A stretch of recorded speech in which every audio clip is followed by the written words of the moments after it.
V Malečniku se je pred dnevi končal prvi festival posvečen Marku Glazerju. Glazer je bil v drugi polovici 19. stoletja tamkajšnji župnik, celo zaslužen za duhovni in kulturni razvoj kraja. Bil je tudi zaupnik škofa Antona Martina Slomška. Ta ga je celo pooblastil za urejanje organizacijskih in pravnih zadev ob selitvi škofije iz Šentandrža v Maribor.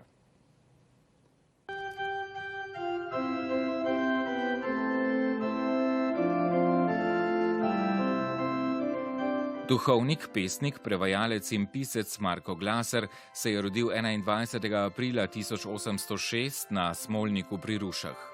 Po študiju v Gradcu in opravljanju službe dvornega kaplana graškega škofa je aprila 1843 nastopil župnikovanje v župniji svetega Petra pri Mariboru v Malečniku. Tam je ostal vse do smrti leta 1889. Glaser je bil najboljši prijatelj škofa Antona Martina Slomška. Njegove povezave z njim so bile tako močne, da je Slomšek v njem prepoznal tudi osebnost, ki bi bila sposobna čisto na organizacijski ravni izvesti prenos škofijskega sedeža iz Šentandrža v Maribor. To se je tudi zgodilo. Slomšek je Glazerja pooblastil v vseh pravnih in organizacijskih poslih, da izvede ta veliki projekt. Marko Glaser se je takoj po prihodu v Malečnik lotil duhovnega in kulturnega razvoja kraja. Preurediti je dal župnišče, sezidati 13-stropno klet, postaviti ogromno prešo.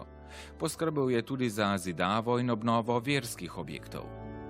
Njegovih sledi je ogromno, predvsem so to letnice in pa začetnice njegovega imena. Tako imamo recimo v župnijski cerkvi na oboku napisano MGP Marko Glaser Parokus, kar pomeni Marko Glaser župnik, 1871, takrat je on spodnjo cerkev dal prenoviti. Zgornja cerkev, v kateri se sedaj nahajamo in je tudi romarska, ki je bila Glazerju zelo pri srcu, je bila od zunaj in od znotraj prenovljena leta 1860.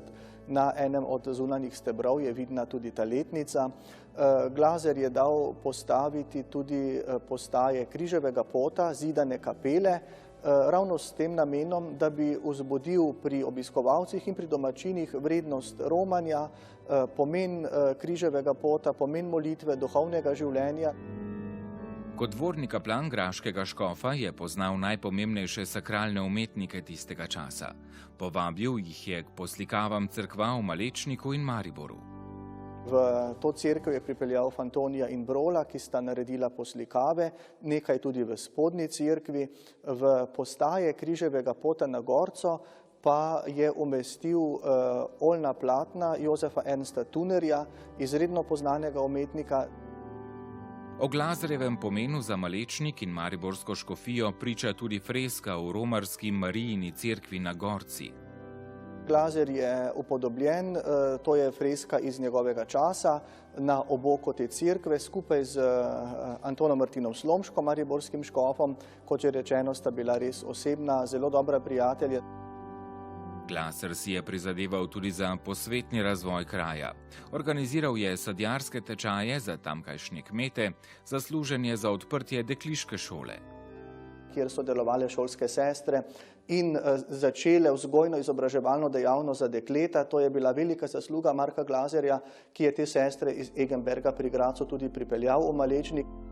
Jaz zelo podpiram, da se lokalne posebnosti ali pa dogodki ali pa pomembne osebe vključijo v kurikulum.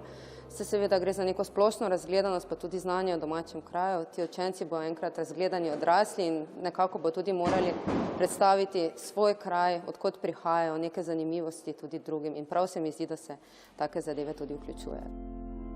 Tudi zato osnovna šola Malečnik, poleg župnije, nadškofije in pokrajinskega arhiva Maribor, zavzeto sodeluje pri razvoju Glazerjevega festivala, ki so ga letos pripravili prvič.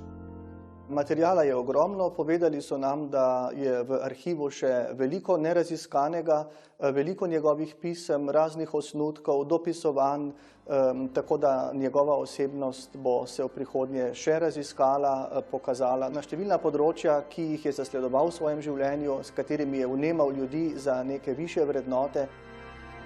Župnik Marko Glaser je namreč ena tistih osebnosti, ki so kljub velikim zaslugam ne samo za lokalno skupnost, pač pa za celoten nacionalni prostor, ostale pozabljene v času.